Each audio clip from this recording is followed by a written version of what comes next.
Hey everybody, welcome to this week's edition of PT Tip Tuesday. We're going to show you a very quick assessment to see if your ankle is limited. Why does this matter? It might impact your ability to squat deeply if you can't bring your toes all the way to your shin. It also might impact your knee going up and down stairs. The knee is often dictated by what's going on at the ankle or the hip or a combination of the both. So we're going to have Julie come on in. She's going to get into a half kneel stance, put her right knee down, her left knee down, and she's going to get about 4 finger widths away from the wall here.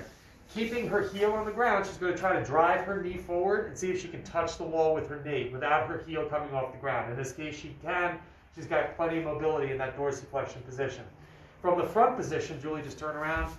We want to make sure that Julie's not cheating and getting her motion at the foot. So as she drives her knee forward, we don't want that knee going this way while the foot goes in the opposite direction. So we're going to make sure that she's keeping her knee driving over the second and third toe, just like that, without her heel coming off the ground. Okay?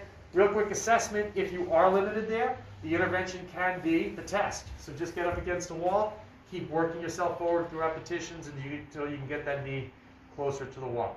Give it a shot, use it in good health, and we'll see you next week.